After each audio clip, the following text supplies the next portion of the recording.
Okay, so... You may want to wait a couple of minutes. We're a bit early. Oh, is it? Yes, still a bit early. Oh, you're right. I know it's people always come in the last minute. Yeah.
On behalf of the School of Arts and Sciences and Penn Engineering, I am very pleased to welcome you to today's lecture by Moshe Vardi, From Logic to Technology and Back, the 10th in a series that is sponsored by the Thomas and Yvonne Williams Fund for the Advancement of Logic and Philosophy. We are most grateful to the generosity and vision that Tom and Yvonne have shown in establishing the fund that supports this series and that makes possible other educational activities at the university. It was a great pleasure to work with Tom when I first arrived at Penn, and to watch him develop through the study of logic and philosophy that clarity of mind which he has so successfully brought to bear in the sphere of practical affairs, and that sustains his ongoing mission for the life of, ongoing passion for the life of the mind. And it remains a great pleasure to work with him now on a range of activities that will advance a general appreciation of the power of reason to clarify problems, both practical and theoretical. And now I'm delighted to invite my colleague Rajiv Allur to introduce Moshe. Thank you.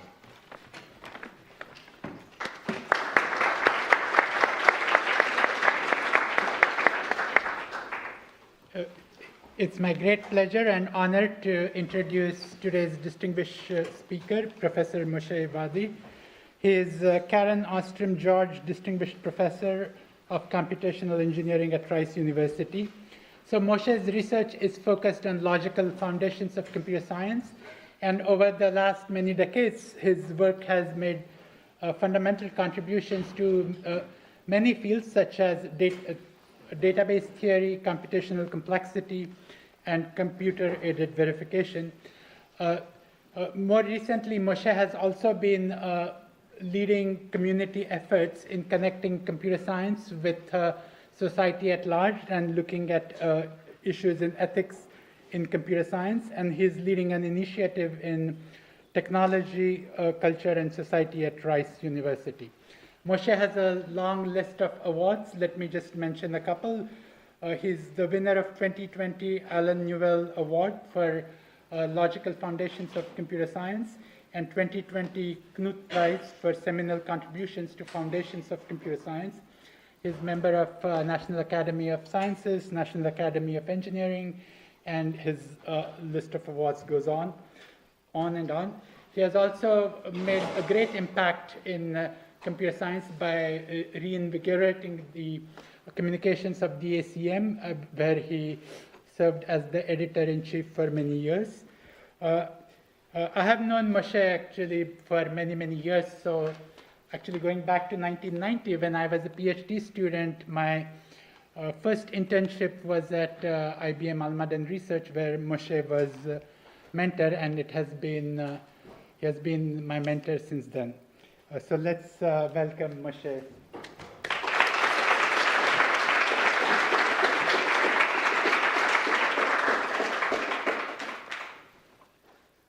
Thank you, Rajiv, for this kind introduction. Thank you, Scott, for being patient, and we worked on scheduling and rescheduling and rescheduling, I don't know how many times, till I'm finally here. And thanks to Mr. Williams and to the Williamses for sponsoring this lecture series. And thanks you all for coming today. So I want to talk about logic and technology. But if we want to talk about logic and technology, you all know technology, but maybe you don't know exactly what is logic. It's not so easy to define logic. So logic goes back to more than 2,000 years ago, when the Greek wanted to distinguish between philosophy, which literally philosopher literally means lover of wisdom. Hopefully we're all philosophers here because we love wisdom. And demagoguery, what is a demagogue? Demagogue literally means leader of the people. Dema is the people and Gog is the leader. So even the Greeks had very low opinions of politicians a long time ago. Francis Bacon, I think, put it very nicely. Logic is different from rhetoric in this, that logic handles reason exact and in truth. And rhetoric handles it, it is planted in popular opinions and manners. So rhetoric is about populism, and logic is about truth. That's what logic is about. It's the search for truth. When Aristotle started looking into logic in the 4th century BC, and he published, it shows up in his book called Organon, Tools for Thinking, he discovered the syllogism, which are forms of reasoning. So here is a classical syllogisms. All humans are mortal. All Greeks are human. Therefore, all Greeks are mortal. Yeah, surely you have no doubts about the correctness of this argument. Let's look at the next one. All Bujums are Slizy. All Tovs are Bujums. Therefore, all Tovs are Slizy. Now, you probably have never seen a Bojum, and you're not sure what is a Tov, and you have no idea why they are Slizy, but you recognize that this must be equally valid reasoning. Why? Because it has the same form.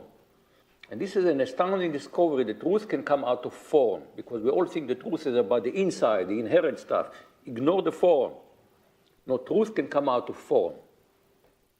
And this was the discovery. That's why we talk about formal logic and formulas, because we're interested sometimes in the form. Logic doesn't tell us whether it's raining outside or not, but it handles with more complex assertions by analyzing their form. So this all happened in the 4th century BC. The Greeks also discovered the paradoxes. Paradoxes are tools to sharpen the mind. The most famous paradox are the liar's paradox. Usually we attribute it to Epimenides, a Cretan who said all Cretans are liars. And in fact, you can find in the epistle of St. Paul to Titus 1:12, one of themselves, a prophet of their own, said, Cretans are always liars, evil beasts, lazy gluttons. He really didn't like the Cretans. But to really get the paradox, you have to sharpen it. And this is due to Eubulides, who came up with the formulation, this sentence is false, or I'm a liar. And is this sentence true or not? If it's true, it must be false. If it's false, it must be true. And this cannot be resolved. That's what makes it a paradox. And the key feature is this sentence talks about itself. When I say I'm a liar, I talk about myself. And this ability to have self-reference, you can see it's a very fundamental. There's room, there's room. I'm not sure if I'm in the right place.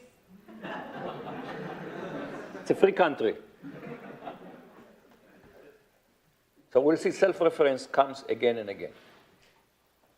Now, Eubulides invented other paradoxes.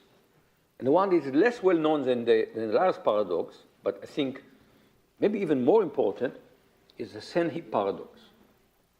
What is the idea here? Suppose I take 1 grain of sand and I put it down here. It's a grain of sand. It's not a heap of sand, right? Nobody would say this is a heap. Let's add another grain of sand. 2 grains of sand. It's not a heap. We all understand if I keep doing it, eventually I will get a heap of sand. When does it become a heap? Clearly, if you take something which is not a heap of sand, and you add 1 grain, it cannot become a heap. So induction fails here, because I can prove to you by induction it will never become a heap. We all know eventually it will become a heap. And why is that? Because there is something here in common to both of them. When we talk about truth, we assume absolute truth. When we talk about heap, we assume something is either a heap or it's not a heap. It's absolute. And we see that absoluteness leads to paradoxes. And we'll come back to the Sankey paradox later on. Now I'm going to jump more than 1,000 years to a Catalan monk, Ramon Llull. Was interesting in using logic to convert the whole world to Christianity. So here is a very compelling argument in favor of the Holy Trinity. Listen very carefully. If the three properties were not differences, then the demonstration would give the D to the H of the A with the F and the G as it does with the E, and the K would not give significance to the H of any defect in the F or the G. But since diversity is shown in the demonstration that the D makes of the E and the F and the G with the I and the K, therefore the H has certain scientific knowledge of thy holy and glorious Trinity. Capish? Well, we can make fun of Llull, but Llull actually, these symbols stand for something else. And Llull realized that when you do logical reasoning, you have case analysis and you have many, many cases to consider. We have the exponential blowup. You didn't have the theorem, but really you have to create many combinations. And he thought of using you have this diagram, but they're supposed to be circle, and you can rotate them. By rotating them, you get different combinations. So this, if you want, very primitive kind of computer to generate many, many combinations. Now, again, it was very primitive, but nevertheless, it was the first time that somebody came up with mechanical aid to reasoning. People had mechanical aid to computation before. Abaci are old, but this was the first time somebody proposed mechanical aid to reasoning. And this idea of mechanical aid to reasoning went on to inspire someone else, which is Gottfried Wilhelm Leibniz. Leibniz is known for his co-invention of the calculus together with Isaac Newton, but he also invented binary notation. So you can say he invented the bits. Leibniz is very special to me because if you trace my what we call academic genealogy, my advisor, Catriel Be'eri, his advisor, Eli Shamir, Yvonne, Shmuel Agnon, Sholem Mandelbrot, Adamar, Picard, Darboux, Chassel, Poisson, Lagrange, Euler, Bernoulli, Leibniz. So he is my godfather, so to speak. Now, Leibniz was known to be a prodigy, and he taught himself Latin at age 8, started reading Aristotle in Latin translation at age 12, and he wrote 2 theses about Aristotelian studies, metaphysics and logic in the law, and he discovered Llull. And he discovered this idea that you can use mechanical aid to reasoning. And that was really kind of, for him, a profound discovery, and he dreamed that one day we'll develop a universal mathematical language in which you can express all human knowledge. He called it lingua characteristica universalis.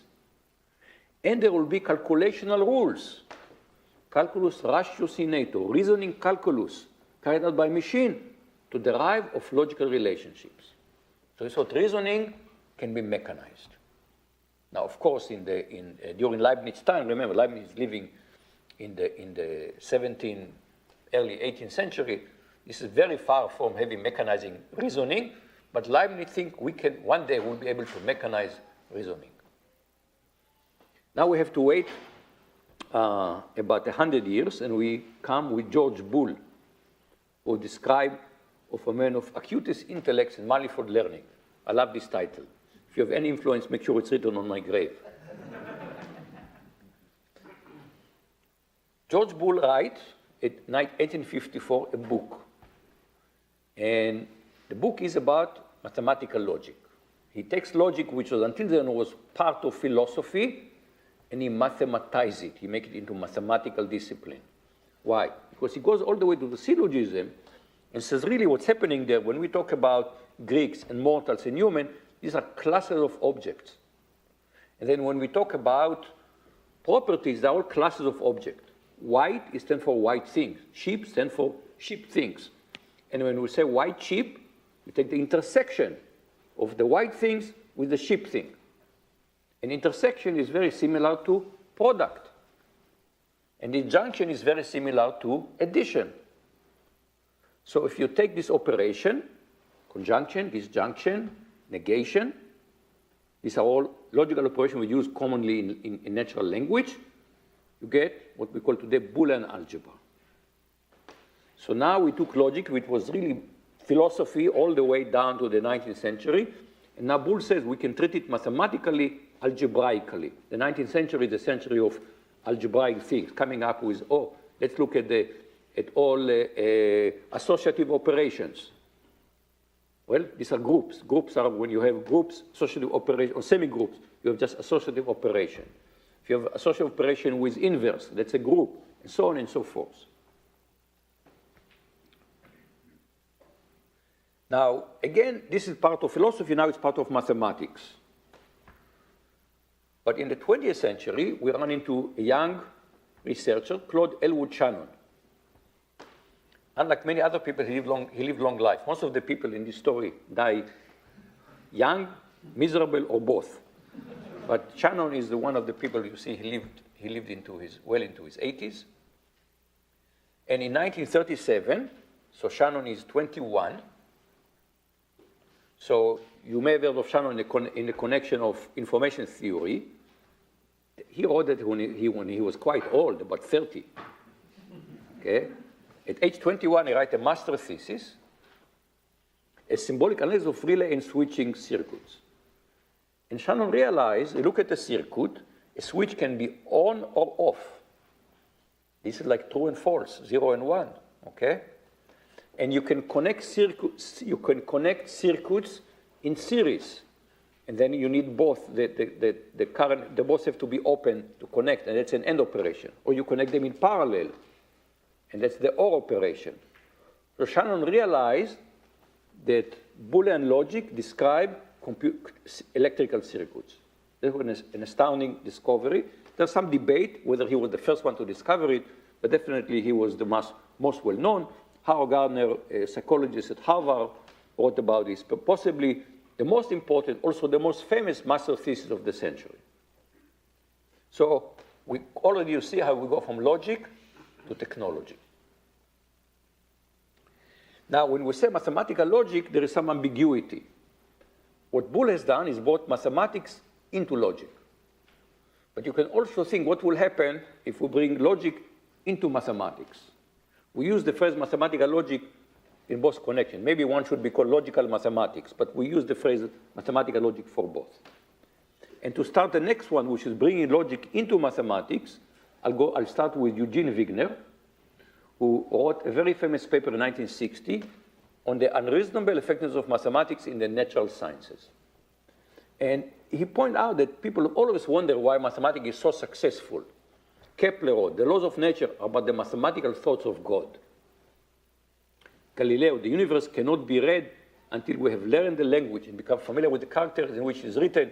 It is written in the mathematical language. If you do in the physical sciences, clearly you use mathematics as your language. Physics, chemistry, mathematics is your language. And in fact, Wigner goes to formulate what he called the empirical law of epistemology. The mathematical formulation of the laws of nature is both appropriate and accurate. Mathematics is the correct language to formulate the laws of nature. And we don't question it today. You go into study physics 101, it's all about mathematics. You go to study many engineering disciplines, all about mathematics. But Einstein already wondered about this. He said, how can it be that mathematics, being after all a product of human thought, which is a pen of experience, is so admirably appropriate to the objects of reality? Now, this is actually a subject of debate. Is mathematics invented or discovered? One can give a whole talk just on this question. Is mathematics discovered or invented? But the other question is, what's so special about math? Why do we want to use mathematics as the universal language for the sciences?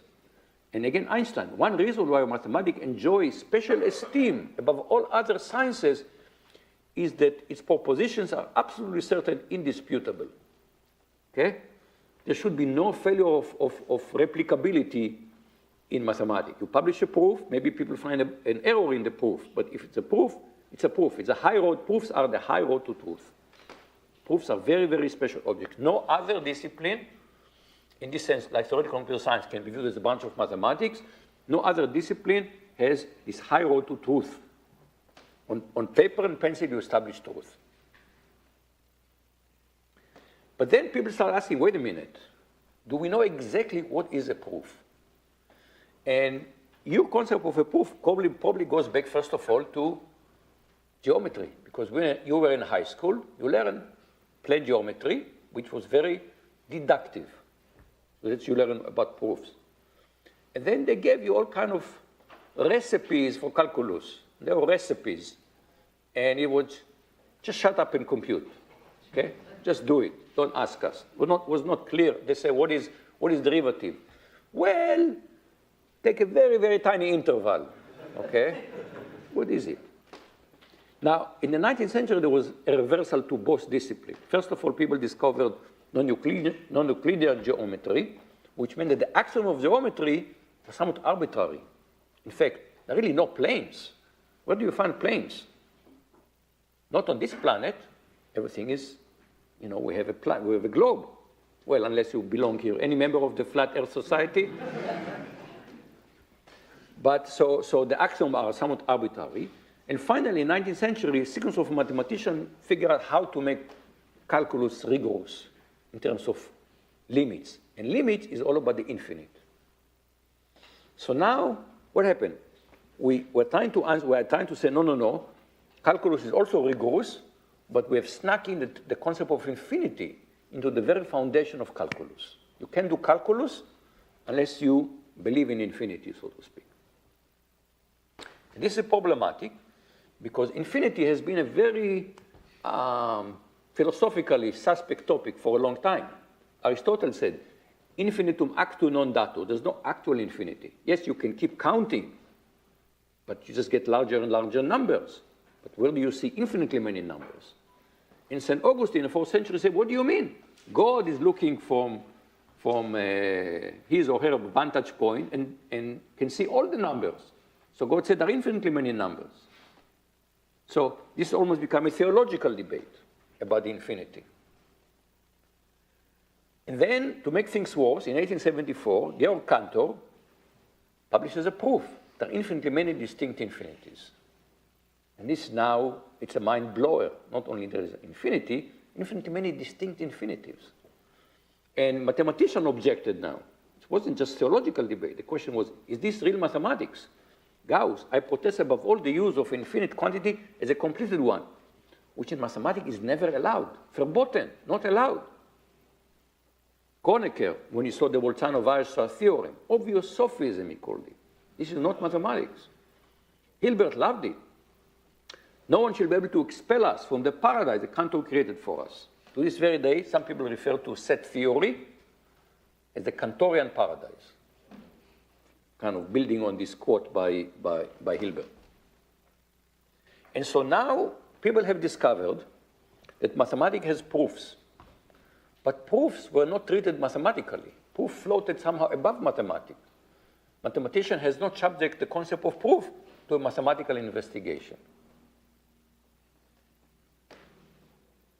And in the late 19th century, people said this is unacceptable. We have to make sure that we have rigorous foundation for mathematics. And here you see Friedrich Ludwig Gottlob Frege, who was called by some people the second most important logicians after Aristotle. And so what Frege has done is started a school of thought called logicism. And he says that the foundation of mathematics is logic. And in one particular question was, what is the language of mathematics? And Frege essentially formed a logic that today called first-order logic. So you have objects, like numbers. You have predicates, relationships between them, like 2 is less than 3. You have operations on them, functions, 2 plus 3. You have the logical operations of bool, and, or, not. And at this point, already people have discovered a quantifier, which we use in natural language. We say for all, there exists, these are described quantities. So these are called quantifiers. And so now you can go back to all the way to Aristotle when he says all men are mortal. What does it mean? For all x, if x is a man, then x is mortal. And now we have a notation. We use the inverted A to say for all. So now we say for all x, man of x means x is a man, implies, arrow implies, x must be mortal. So now we have a language for mathematics. But then, just before he goes about to publish his second book, Frege received a letter from a young British philosopher, Bertrand Russell. And the letter starts very nicely, and I can imagine that Russell reading it, and he's pretty pleased with himself. I find in agreement with you in all essentials. I find in your work discussion, distinction, definition, that one seeks in vain in the work of other logicians. Just one point where I've countered a difficulty. Well, this minor difficulty that Russell found was really a demonstration that Frege's framework was inconsistent. He found a contradiction in Frege's work. And Frege was not amused. The books go to the printer. He didn't stop it. He had an appendix where he wrote, there's nothing worse can happen to a scientist than to have the foundation collapse just as the work is finished. I've been placed in this position by a letter by Mr. Bertrand Russell. So what was the little difficulty that Russell found? It's known today as Russell's paradox.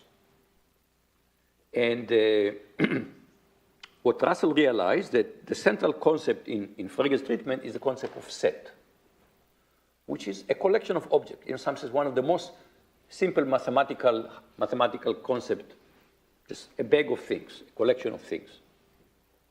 And then you can ask, when you have a set, does it contain itself or not? And then what happened to the set of all sets that do not contain themselves as members? Is this a set or not?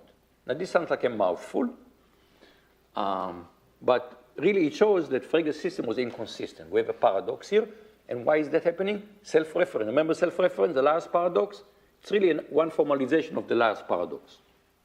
So you can say that Eubulides has spoken from his grave after a slumber of 2,000 years, and Russell has launched, became known as the Grundlagenkrise, the foundational crisis.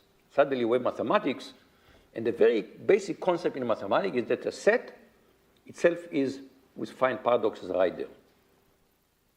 So this is very disturbing. Before that we had questions, now we have much worse than questions. We have paradoxes at the heart of mathematics. And Russell said, okay, I'm going to fix it. And he worked together with Whitehead, Alfred Whitehead, and they published a monumental work, Principia Mathematica. It took them 10 years to do it. They published it between 1910 and 1913, but they worked about it for a decade. 3 volumes, 2,000 pages. Systematic derivation of mathematics from logic while avoiding all the paradoxes using type theory, essentially. Now, Russell himself wrote, my own intellect never quite recovered from the strain of writing it, and he stopped doing logic after that. I always tell there's a moral here for PhD students. 1, don't take 10 years. 2, don't write 2,000 pages. And now Russell supposedly solved the crisis, but people say, wait a minute, Frege had a small book, and Russell found a paradox. Now we have 2,000 pages. Who many knows how many paradoxes are hiding between the lines of Principia Mathematica? So at this point, we meet David Hilbert, who around the turn of the century is the big mathematician, the king of the hill, so to speak. We'll meet one more. Today, we don't have anyone of similar stature. And there are many stories, legendary stories, about Hilbert. So Hilbert finds this situation unacceptable for him to have these questions about the soundness of mathematics. After World War I has ended, he said, okay, we have to do something about it, and he launched what became known later, other people call it, Hilbert's program, where he said, we need to really formalize mathematics, put it on solid foundation. We have to show mathematically it is consistent, there are no paradoxes. He wants more, it is complete. Every mathematical question can be answered, and here you see a little of computer science. It is decidable. There's a mechanical way to decide what is true and what is false. What does mechanical way? Think how you solve questions in certain question in algebra, let's say linear equations. You have a way to do that, and you just basically run an algorithm to solve it. How do you solve quadratic equation? You have an algorithm to do it. He said we should be able to do it for all of mathematics. And he invents something that was missing before. I mentioned to you that proof was something that's floating around, but we never formalized them. So Hilbert says we have to have a theory of proof theory. Now, this happens now after World War I, and here enters the picture the Vienna Circle, which I'll talk very little about. I'll just mention it a little bit. A book came out in 2017. The blurb described a dazzling group biography of the early 20th century thinkers who transformed the way the world thought about math and science. And the translation is, I think, superb. So you have to think what happened in the United States in 2017, who was president, exact thinking in demented times. To me, it's an amazing title. And one of the young members of the Vienna Circle was Kurt Gödel. And Gödel shattered Hilbert's program. Because one, he showed that the issue of completeness, no, mathematics cannot be complete. He showed that once a theory becomes powerful enough, for example, arithmetics, you can write a sentence that says, I'm not provable, and therefore, if you prove it, you get a contradiction, so you cannot resolve it. And this was called the first completed theorem, and then he showed even more powerful, you cannot prove the consistency of mathematics mathematically. Once you have a powerful enough theory, it cannot prove its own consistency.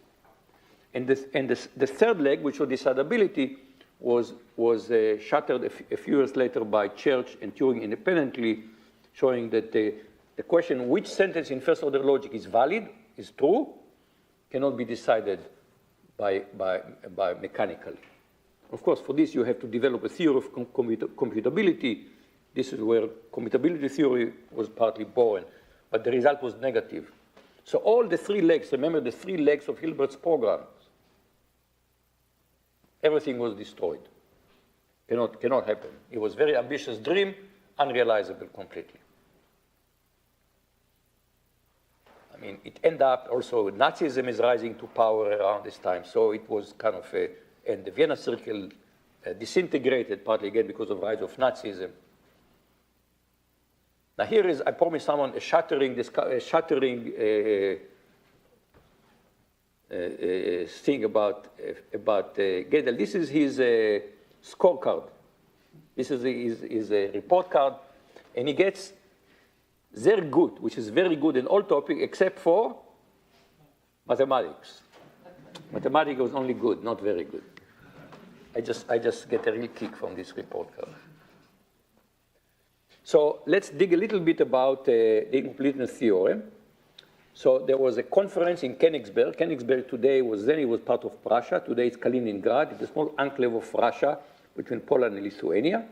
The conference was the epistemology of the exact sciences. And there is a panel. And Gödel says, one may in fact exhibit sentences which, although intentionally correct, meaning true, are not probable in the formal system of mathematics. And his example was, when he published the paper, is the sentence said that say, I'm not probable. And again, the feature is self-reference. And von Neumann was there. And von Neumann was always the smartest man in the room. And when he heard Gödel, realized, well, there are some exceptions to that.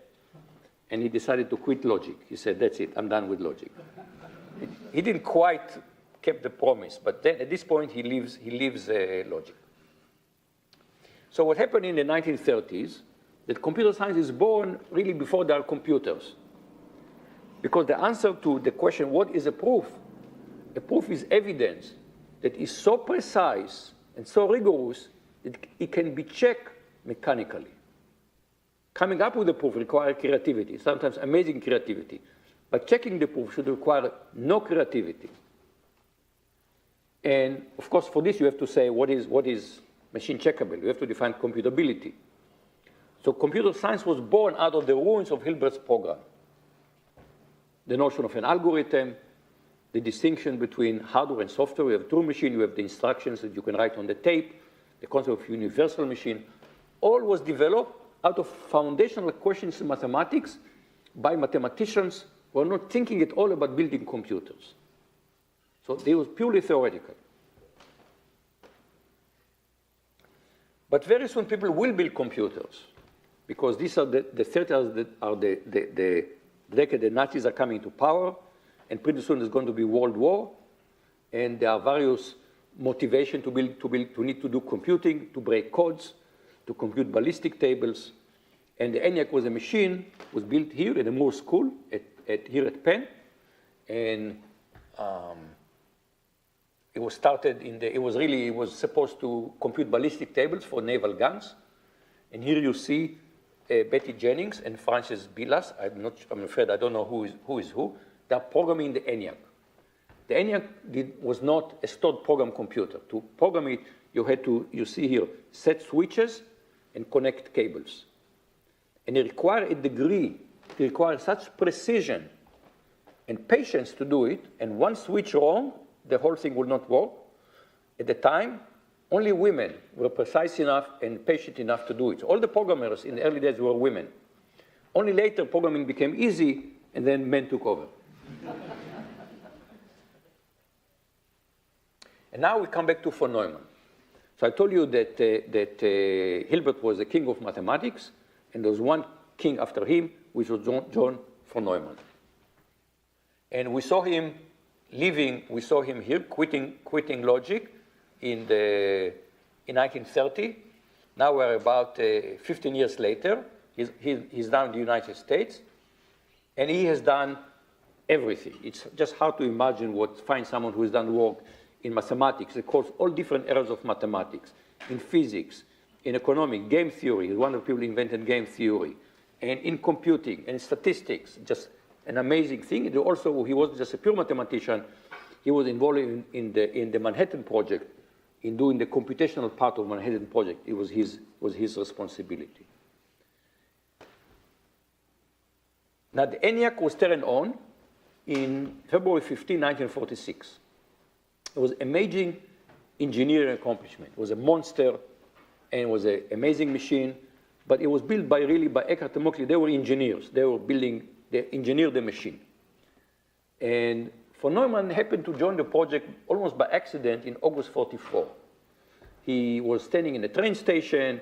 Somebody comes and tells him about the project. He says, I want in. And no one could say no to John von Neumann. So he's in. But the machine is already designed at this point. It just had to be built. So von Neumann started to think about the next one. And this is where he thought of what we call the stored program computer.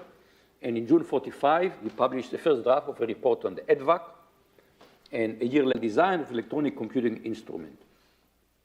Now, he's one of the few people, usually what happens in computing, will say we develop technology, and we don't foresee what are the consequences of this technology. Von Neumann was very well aware. He said, what we're creating now is a monster whose influence is going to change history, provided there's any history left. And this is in 1945, where the only machine that was built was the ENIAC. It's quite amazing how far ahead he could think. Now, the ENIAC had one big problem, vacuum tubes. Vacuum tubes are just like incandescent bulbs. If you're still using incandescent bulb, they burn out. Now, they burn out even more if you switch them on and off. And what happens when you have a computer? You switch things on and off. So they all the time have a problem that the vacuum tubes will burn out and they have to replace them. It was clear that this technology was not scalable, that you have to be able to go beyond vacuum tubes. And that next step happened in 1947, December 23, 1947, John Bardeen, Walter Brattain, and William Shockley demonstrated the transistor. So this is the date not of conceiving, but actually demonstrating the transistor to Bell Lab executive, and they said this can replace the vacuum tube as a switching element of the computer. This is such a monumental moment in the history of technology that Bill Gates said once, my first stop on any time travel expedition would be Bell Labs in the summer 1947. Now, 47, they invented transistors. Now it takes a while to be able to produce them in a reliable way and build a computer using transistors. And the first transistor-based computers was the TRADIC, transistor digital computer. It was built by Bell Labs, by Gene Felker and Charles Brown for the US Air Force. Was manufactured, was functional in 1954. And by 1960, it became commercial because IBM came up with the IBM 360, which was the first commercially available transistor-based computer. That changed history. Once you have transistor, people discover you can make them smaller and smaller and smaller, and come they're denser and denser and denser, which we call Moore's law. And so now it's just a matter of time till you can put enough transistor on a chip to have a CPU on a chip. And in 1971, Intel releases the Intel 4004, which was a 4-bit CPU. Okay? Here you see a picture of the 4004. And once you have a CPU on a chip, it's not very far. You can build a mini computer, a small computer, using this CPU. And so by 1975, there is the first microcomputer, the Altair 8080. It has a memory of 256 bytes, okay? No keyboard, no screen. It was ordered by some company as a mail order kit. They wasn't sure what you can do with it. So they said, it has manifold uses. We cannot even think at this time. And they really couldn't think at that time how to do that. But that machine was enough for Bill Gates and Paul Allen to find macro-soft. So that's how they called the company at the beginning, software for microcomputer. You can imagine how this would be a source of endless jokes, which is why they dropped the hyphen there and make it Microsoft instead of Microsoft. And their first product was to write a basic interpreter for the Altair. And how Microsoft got into operating system business, it's a whole other story, but it was almost accidental because they had no operating system. The first operating system they bought from someone else and sold to IBM. Now, the IBM PC that came up in 1981 was an astounding success. It came up in August of 1981, and by January of 1983, Time magazine, that usually have on the first issue of the year, it has Person of the Year. Time magazine put the PC, the IBM PC, on the cover, and they call it the Machine of the Year. The computer moves in. So this was really an astounding success. And in fact, we had a march of one thing after the other, and even something you probably may not know about. The smartphone was invented by IBM. In 1994, IBM released the IBM Simon, the Simon Personal Communicator. It has touch screen, it could send emails and faxes, calendar, address book, native appointment scheduler. There was two problems with it, okay? There was not yet very good cellular coverage around the country, so you couldn't always connect, and as usual, battery life. So we had to wait almost more than 20 years before Steve Jobs introduced the iPhone in 2007. And again, the innovation here was not the concept, but first of all, the execution, the nice package. And by 2007, we had enough. Battery life was an issue. Cellular coverage was okay. So this really changed the world, this product. Now, in parallel to this, to the hardware getting smaller and smaller, so we can put today a computer in our breast pocket, there was the development of the communication infrastructure, the internet.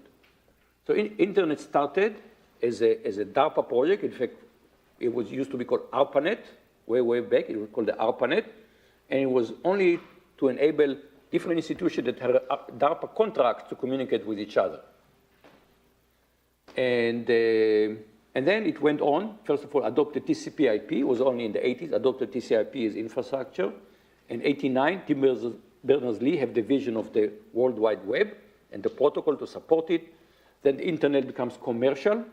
So now Before that, it was only a government-owned network. There was a period we called NSFNet. Then it became internet, became commercial. Google was founded. Facebook was founded. And today, there are more than 6 billion smartphone users in the world. Become just incredibly ubiquitous and pervasive technology. But very soon we discovered that we have a problem with so much communication. So if you go back to when I say now the internet, I just don't mean the infrastructure, because most of us rarely think about the infrastructure of the internet. It just happens, okay? We think about the ecosystem of the internet. To understand the ecosystem of the internet, you have to go back to the 1980s, where there was like the first social network, the Well bulletin board in the Bay Area, Usenet, Unix to Unix network. Again, very early social network, only for Unix users, so only in academia. But the underlying culture was the culture of the so-called of the 70s, and it was the hippie movement. And because of the Vietnam War, there was a whole culture of anti-establishment. And out of this anti-establishment came the mantra, information wants to be free. So when the web is invented by Tim Berners-Lee, his thinking is unfettered public sharing of information. All should be free. In the early days, it was exhilarating. You know, information before you had to go to the library and look for information. You know, when I was a student in Israel and I want to look at opportunity in the United States, you couldn't go to the web and find it. You had to go to the American embassy, and they have a special library for graduate program in the United States. You couldn't just go and find it easily. But pretty soon we have too much information. We're drowning in information. How do you find information? So the first solution was, how do you find books in the library? There's a catalog. Let's build a catalog for the internet. So a company came, Yahoo, was a major internet company, said, we'll build a catalog for the internet, a directory for the internet. But internet grew so fast, it didn't scale. So what's the next step? The next step is search engines. And early ones were not good. Then we got good search engines, Google. But Google had a problem. It was very good, very successful. How do they make money? Remember, information wants to be free. So what does Google say? How does TV work? Advertising. Let's do advertising. And then they realized that online advertising is not very effective. If you do big banners, the way newspaper get your attention, you pay a lot of money, you can get a full page advertisement. They tried to do it on the web. People hated these big banners. They didn't want to be, you can much more easily skip a page in a newspaper than have to flip another page on the screen. So they came up with another idea of micro-targeted advertising. We will show you advertisement that match your individual preferences. And for this, they scrape enormous amount of information. We have no idea what information they have and where do they collect it. A few years ago, there was a leak. Turns out that every time you use your credit card, Google gets the information. Because somewhere in the agreement for the credit card, in the small letters, it says that they can sell this information to third parties. So they collect enormous amount of information. So there was some article, they did experiment. If you ask the simple query, what is Exxon? What kind of advertisement you're going to see? So if Google thinks that you are a liberal, they'll show you an advertisement about CO2 capture, carbon capture. Nice cloud, beautiful sky. But if Google thinks you're conservative, they'll show advertisement about anti-regulation. So you see the advertisement that Google thinks are a good fit for you. And this became known as surveillance capitalism. In Silicon Valley, they say if you're not paying for the product, you are the product. So you think you're getting something for free. There's no free lunch. And Shoshana Zuboff, this is a big book, like 700 pages book. If you don't want to read the whole book, I encourage you to read an article that she wrote in January 21, just shortly after the January 6th insurrection. And she wrote, the coup we're not talking about. She wrote, we can have democracy or we can have surveillance society, but we cannot have both. Now, Facebook learned from Google, but took it to the next level. Google is about showing you the right advertisements. But you could say, I don't look at advertisements. I'm just ignoring advertisement. Of course, they also show you the search result today are ranked according to your preference. If you heard about the page algorithm, they don't use it anymore. They show you the search ranking is according to your preference. But Facebook went a step farther. The content that you see is the content that Facebook wants you to see. And what is their goal? Maximize user engagement. So they're creating an addictive product, and people have looked at it. It's called addiction by design. And people have, for example, you get a like. This was a devilish invention. You get a like, you get a tiny bit of social approval. We all crave social approval. People put a picture on Facebook, they go back to see how many likes did I get, how many likes did I get. So you come back and again and again. And Nir Eyal wrote a whole book about this. It's called Hooked. And how to build habit-forming product. Essentially, habit-forming is just a nicer way than to say addictive products. And then in an interview in 2019, when the issue of regulation came up, he said, no, individuals should be able to control themselves. Okay? It's like the people who sell drugs to say, well, it's your problem. You decided to buy drugs. So now we go back to the same heap paradox. How do you give up your privacy? You give your privacy one click at a time. And you think, okay, I like this, I like that. How much information does it reveal? Each one is just one grain of sand. But the internet companies have learned how to take all these clicks and likes and create from this a sand heap of information about us. They know a lot about us, more than we know. We have no idea how much they know about us. What do they do is what they know about us. They try to influence us via advertising, via content.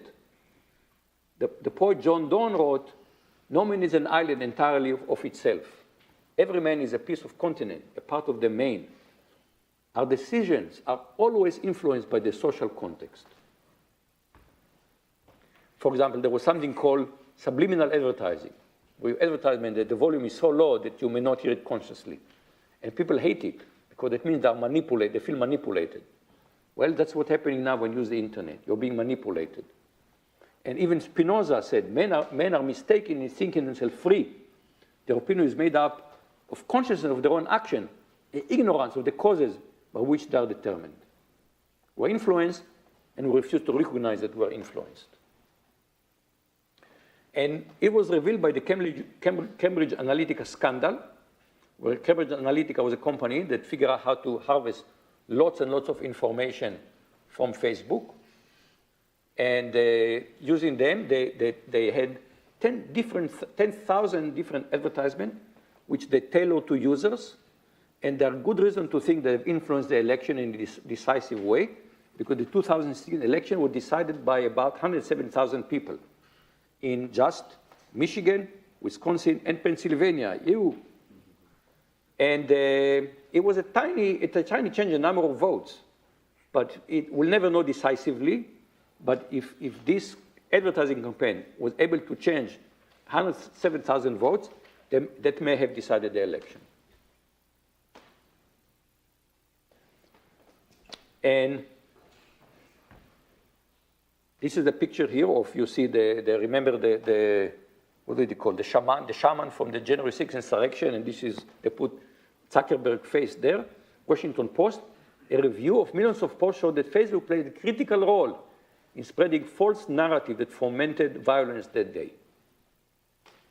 So this is, again, remember I took the sand heap paradox, this is the sand heap of influence. The current situation is everybody is saying that social media, the way it is today, is very problematic. And even the whole bunch of quotes here of tech CEOs saying it's time for some regulation. In fact, they are saying they're in favor of regulation because they're convinced it's coming and they want to influence it. They want to make sure that they have a say in what kind of regulation is coming. But there is a sense of regulation is coming. Of course, the challenge is for Congress to be able, we are so polarized today that Congress has a hard time passing anything. And regulation is going to be difficult. It's not easy, clear how to regulate, okay? So there are all kinds of questions. How to, I gave once a talk in Romania and I talked about regulation. They start laughing. They said, more regulation just means more bribery, okay? You have to go good governance for regulation to work. US and Europe, are taking different approaches. Some regulation may require international treaties, not going to be so easy. The big question is big tech too big? Is it time to split them? For example, there is a proposal to take Facebook and split it to one company that is just the repository. Another company moderates the content. And so Facebook will have to open the API, and I can say, I don't like Facebook's moderation. I want to buy Sampath had open another content moderation company, and I hear that he's doing a pretty good job, so I want to use his moderation company other than Facebook moderation engine. And the big dilemma there, I call it the social trilemma. So what happened? If you have no moderation, then we know all kind of bad speech proliferates on the internet. Do we want the companies to decide who can speak? Do we want to have the government decide? So there are three solutions, right? The government decides, the company decides, or no one decides. We don't like any of these options. And now we go back to the Vienna Circle.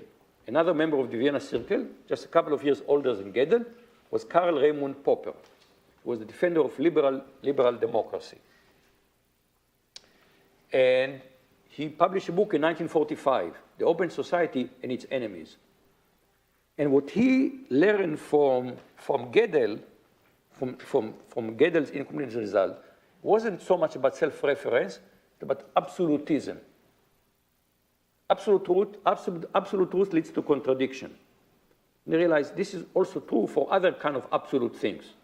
He said, if you have unlimited tolerance, then you tolerate suppression of tolerance.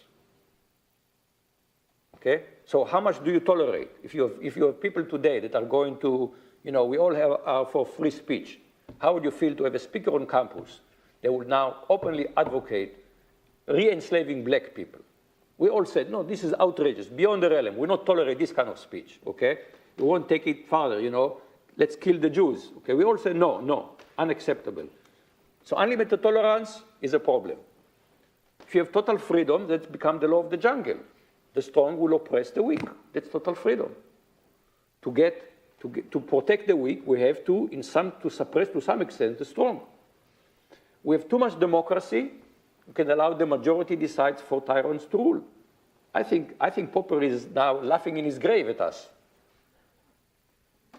And I would formulate my version of this. Too much speech leads to curtailment of speech. People said, more speech is the solution to bad speech is more speech and more speech. I don't think it's true. Some are assuming that more is always better. I don't know if this is true. How do we find the balance there? It's a very difficult question. And I want to finish with an observation about technology. So fire was the first technology that we discovered. And in fact, it's probably the oldest technology, and it shaped us. Just look at what Homo Neanderthal looked like. Big jaws, because you have to chew a lot. We have these tiny jaws because we have cooked food. We don't have to chew so much. So the story was that, I remember the story was that Prometheus, who stole a fire from the god, was punished that an eagle come and eat his liver every night, and then during the day the liver grows again, or maybe at night it grows again, so he gets his liver eaten every day. But there is another story that I didn't realize until recently was related, and this is the story of Pandora's box. So part of the punishment that gods inflicted on humans because they took the fire, they sent Pandora with a box of gifts. And when she opened the gift, all kind of plagues and pestilence and hunger and war, everything came out of that. So the Greeks were trying to tell us, you get technology, there are always adverse consequences. There's no free lunch. You get technology, but you're going to pay the price. Edward Wilson, who was a very distinguished biologist, said the true problem of humanity is the following. We have Paleolithic emotions, medieval institutions, and technology of gods. So I want to rephrase it a little bit. I would say today's technology is taking advantage of our Paleolithic emotions and medieval institutions. And to look at this whole big question of technology, culture, and society, there's a little self-promotion. We are organizing in December 5-6 at Rice University a conference, a 2-day conference on technology, culture, and society. And it's open. You're all invited to attend. Registration fee is nominal. Students are invited to submit posters. So take a look, Technology Council and Society at Rice University. If you can find it, then just send me email and I'll be happy to send you the pointer. At this point, I'll close and I'm happy to take some questions.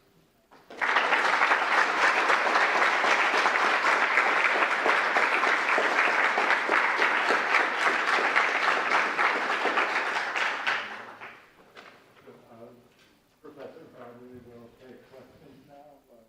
I'll allow you to.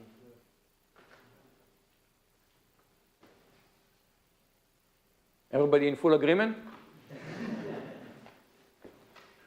This is boring. Somebody should disagree. Yes, samples. Okay, thank you. Yeah, I thought one way you would take this talk would be that the change to logic coming from technology, because zero knowledge proofs and interactive proofs are interacting over the internet and so on, how it's affecting the fundamental notion of proof. So I'm wondering what your thoughts are on that. We can touch. This is trying to. Whenever you give a 1 hour talk, it's like preparing a movie. When you prepare a movie, some of the best scenes are left on what's called on the floor of the editing room. Yes, in fact, you can take it away. So one of the conclusions from here is maybe the mistake was taking logic to be absolute. So maybe we should have a logic. All the way people have tried to soften the concept of logic, soften the concept of rules, fuzzy logic, multi-valued logic. There's a whole bunch of attempts to deal with it. I think computer science has brought in new dimension to the question of what is a proof. So if the essence of a proof, so we have been trained to think that the proof is a step-by-step deduction. But this is when proofs were done manually, so to speak. Once we are liberated from that, and we're saying we're allowing computers to help us with that, we take it in different direction. For example, another direction is today is mathematicians are saying, some proofs are so complicated, they cannot trust them anymore. Some proofs are kind of monster. The monster theorem from group theory, classification of finite simple groups, is 5,000 pages when you put all the papers together. Nobody can really comprehend the whole thing. And so the idea is now some people are really taking the concept of computable checkable proof to formulate the whole proof inside one of these what they call proof assistants. So I think there is a whole talk about the relationship between computer science and proofs, either by the concept of actually mechanizing mathematical proofs, but also bringing in other concepts. If it's computable evidence, what is evidence? Does it have to be absolutely true? Are you satisfied by 0.99999? There's a whole other dimension you can kind of bring into that. Yeah. Yes. So you just mentioned recently, how technology has impacted negatively some of our political and cultural systems. So I guess on the converse, what are some ways that technology and logic can be used to improve our political system? So I think there are of course, technology has been used in many, many, many positive ways, right? Most of us are using technology now, just the ability to find your way. There was a concept of getting lost. Okay, don't get lost anymore, okay? I'm old enough to remember getting lost, okay? The students here, they have no idea. What does it mean to get lost? What does it mean? Never cannot happen, right? Think about it. You lost a huge experience. What does it mean to get lost? We still are using in English. You tell someone, get lost. You ask someone, what does it mean to get lost? Think of what happened today people are expecting really technology to have kind of revolution in medicine, to be able to diagnose things today. There was some fear of AI just completely making radiologists irrelevant anymore. But what we have seen is actually radiologists with computers are much better than computers alone or radiologists alone. So there are many, many cases where we can hope to use technology. Think of the way, even we have the pandemic started in March 2020, blew up in March 2020. By January, we had a vaccine. This was incredibly fast. When it started, what I knew, it takes 5 years to generate a vaccine, to come up with a vaccine for a new virus. But this was something completely new. This was mRNA vaccine. And this was, we used, remember the Genome Project from 2000, we were going to personalize medicine? Well, it did not really work as promised, but we did learn to sequence very fast. And so whole mRNA technology, and we sequence today using algorithms. This whole approach, technical approach was developed of using computing to do the sequencing. And so computers have many, many, many positive uses. I mean, the point is it's always a two-edged sword. And, fire. I mean, how many people have eaten raw steak? I'm vegetarian, so don't ask me. But I can imagine that raw steak is not very tasty. On the other hand, people still die from fire. Fire is still a horrible thing. So nothing comes for free, okay? So the question is for us is part of how to navigate technology is to benefit the technology while try to minimize its adverse impact. And we do it for many things. Every time you take a medication, there can be complications. We try to walk on this thin line of benefiting while minimizing the adverse impacts. Rajiv, did you have a question?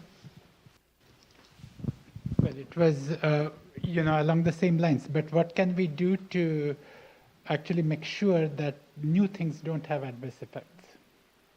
So one is that I think as technologists, we have been very naive. We means me too. I mean, I don't have necessarily had more insight. Our field was very, very naive. If you look at other fields, take for example, the chemists had their moment of truth in World War I, chemical weapons, which was horrifying. The physicists had their moment of truth in World War II, atomic weapons, nuclear weapons.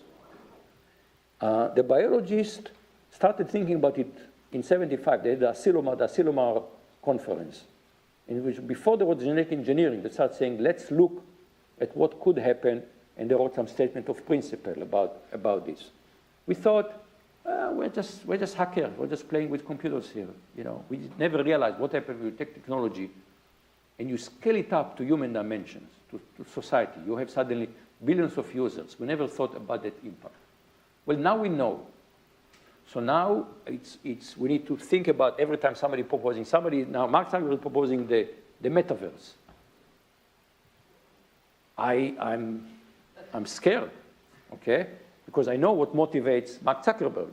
More data from us, more money for him, okay? So let's take the writer, any technology that somebody comes up, let's take the writers of Black Mirror and ask them to come up with some scenarios. In fact, Wired magazine, I think it was last year, had a review of the next season of Black Mirror, and they complained. They said Black Mirror used to be dystopian.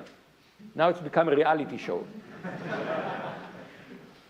So, I mean, I don't know that we are the best one to come up with, kind of a red team. I'm not sure that we computer scientists, we don't have a deep understanding how society will react. Sometimes people who are doing this kind of scenario writing, such fiction writers, they might do a better job in telling, let's imagine what can go wrong. We have not been doing this. Let's imagine what could go wrong. This is something that's not in our culture. I think we need to do that. I mean, if you look at if you become a doctor, what's the first thing you have to do? There is an oath, right? First, do no harm. We've not internalized it. Our products can be incredibly useful. They can save lives, but they can also do harm. And I would say it's not part of our culture. It's not part of our education. That yes, we have a powerful tool. It can do good. It can do evil. How to do it? We are involved. We are not hapless actors here. We are involved. Yes. How should society approach artificial intelligence and advances in that field in terms of effects on society? So this is the kind of part of the general questions of which is how to regulate technology. So some people will tell you, well, the free market does a good job of regulating things. So first of all, the free market is a misleading term. Why it's a misleading term? Because the free market is a set of mechanisms that much was developed by society. For example, I get mortgage from the bank. Suppose I fall behind on my payments. The bank will foreclose on my house. Who will kick me out of the house? The sheriff, you know. The government will come and kick me out of my house. Suddenly free market, because people say, wait a minute, do you want the companies to hire some goons to kick me out of the house? And I will then organize a whole neighborhood to attack the goons? It's going to be a jungle out there. So the free market it's a mechanism that society designed. Limited liability corporations. Why do we give them limited liability? Because we thought it's a useful thing for society to say basically the shareholders are only responsible for their investment in the company, in the corporation, and not more than that. Not more than that, okay? On the other hand, if I have a car and I cause an accident, I'm not only liable up to the value of the car, right? I can have to pay $1 million if I cause, even it's my, if I drink and drive and I kill someone, I'll have to pay millions of dollars. I don't have limited liability. Why should corporations have limited liability? Again, because society thought this makes sense. Okay? So now the free market does well certain things. It doesn't do certain things. It doesn't do very well. In fact, we basically say kidney transplant is the free market. No, we say that's poor people will end up selling their kidneys. We don't want that to happen. So ultimately, there is a societal decision what to leave to the free market and what not to leave to the free market. And we learn something from experience. We allow certain things to happen, and then we say, no, this is a bad idea. Let's not do that. And it goes into politics. We debate. People have different opinions. I think we'll have big debates about how much of this AI to leave to companies and how much should the government. Government is, you have to remember, people talk about the government. I have news for you guys. You are the government. Now, it's not a direct thing. Nobody here, I don't think we have anything here who is the president. But we built a system by which we have a collective voice. Is it perfect? It's very far from perfect. But as letting some we have 5 huge corporations with market equity today of about $10 trillion. Are we content to leave them to make big decisions about our lives? That's ultimately a political decision.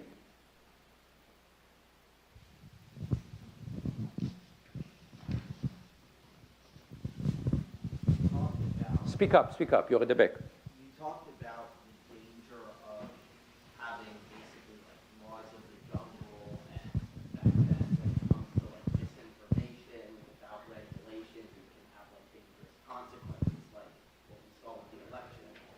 But I'm also curious your thoughts on kind of the other side to the danger of having like a ministry of truth that sometimes gets the questions wrong. Like for example, there's been cases where fact checkers labeled something as misinformation and then it turns out to be more accurate.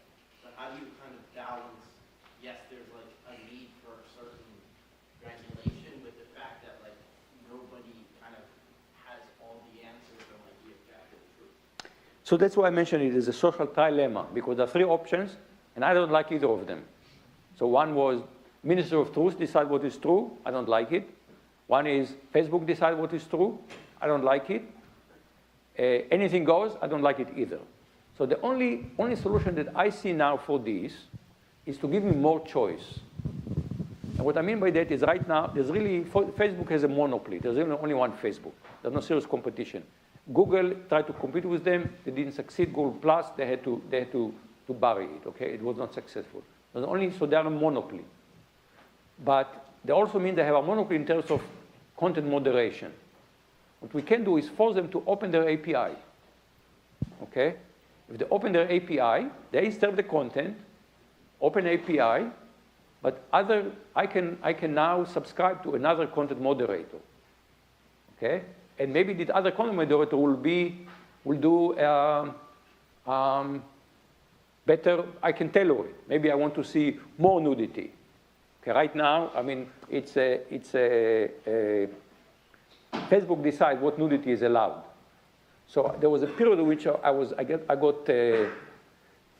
kept getting friends requests that you look at them for 2 seconds. It's very clear to you that this is some sort of prostitution behind it.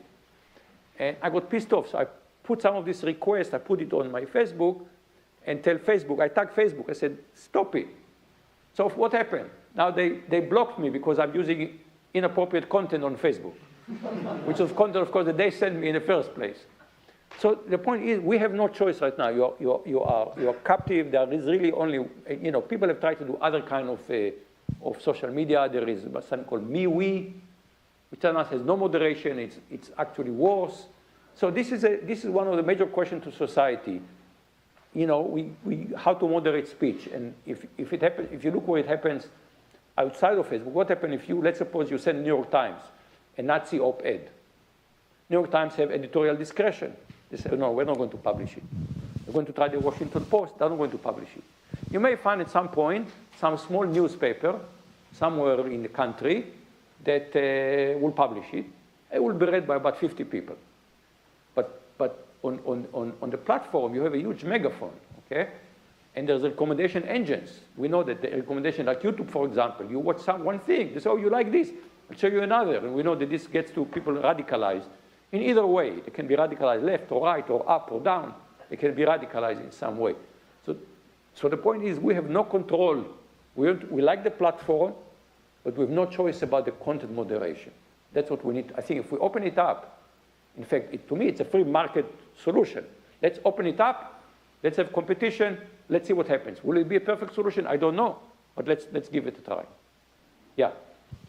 So in the world that you are suggesting, where we are allowed to opt in to different competing content moderation platforms, what stops there being, dare I say, Texas Facebook and California Facebook?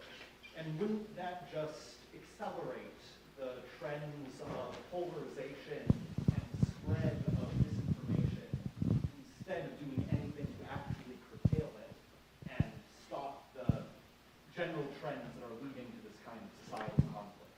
But Facebook is already showing you the stuff that they think you want to see. Okay? I'm hoping that if you allow me, I want to have a content moderator that shows me, that give me more choice. It doesn't try to maximize my engagement. I mean, right now the problem is because it's all, we all like free things, okay? Imagine that City of Philadelphia decided to subsidize ice cream. Everybody should have right to an ice cream. And they open lots of ice cream kiosks around the city, free ice cream. What do you think is going to happen?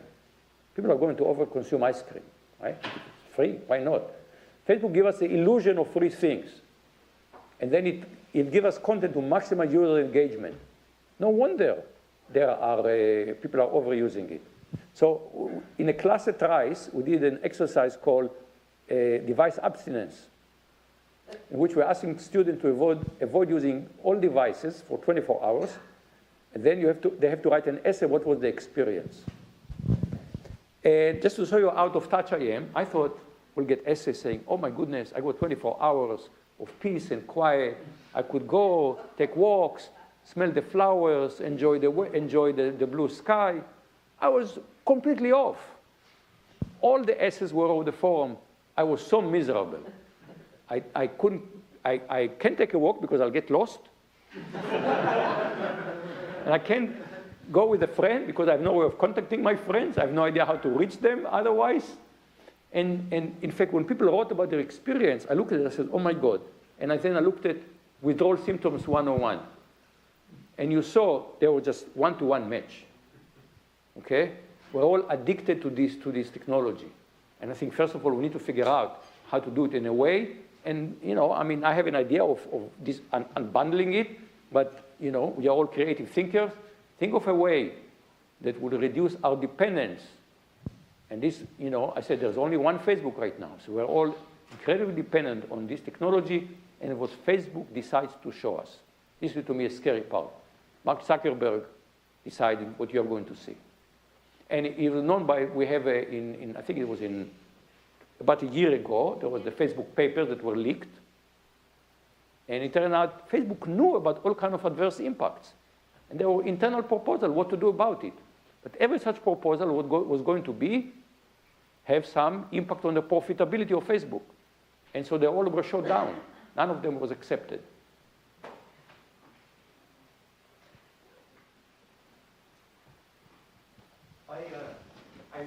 idea of open APIs for things, but I guess what I've never been able to figure out for myself is how you structure the incentives around it. And so, for instance, I think about Internet Relay Chat, which, are you familiar with it? Which one? Internet Relay Chat, IRC. Yeah. It was basically Slack, but it was an open protocol that was invented in 1989. Yeah.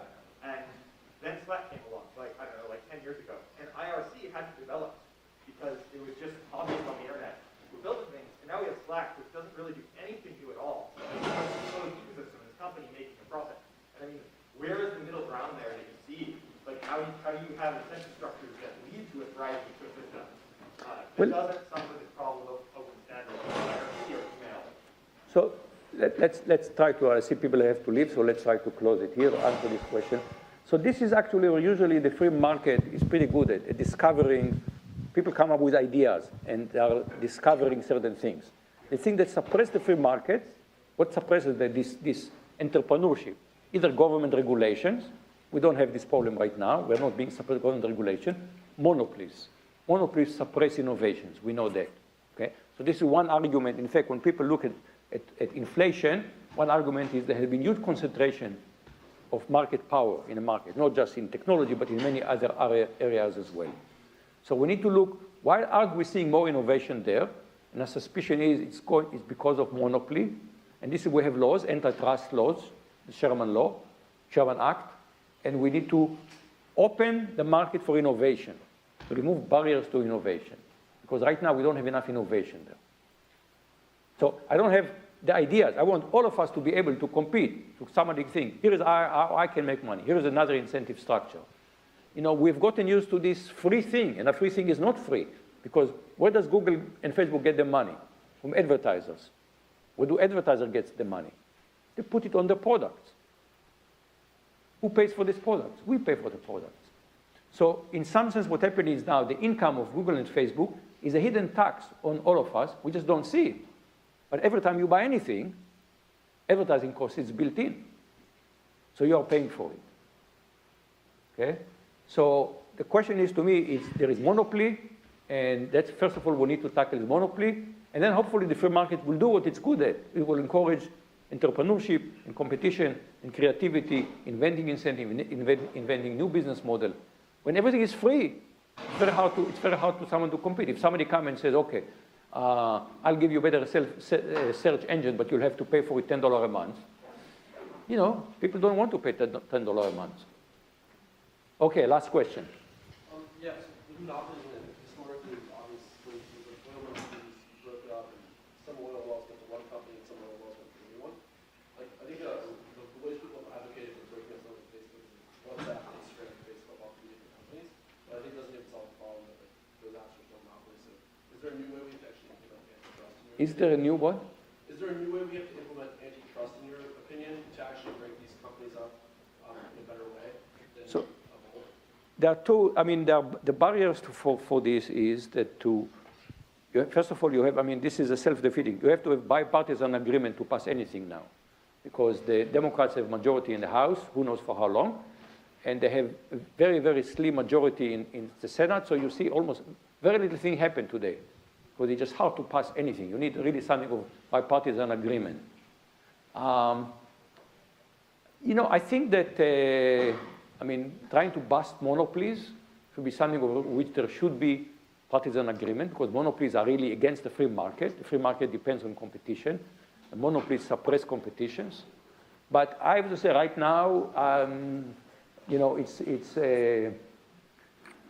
have to have political will.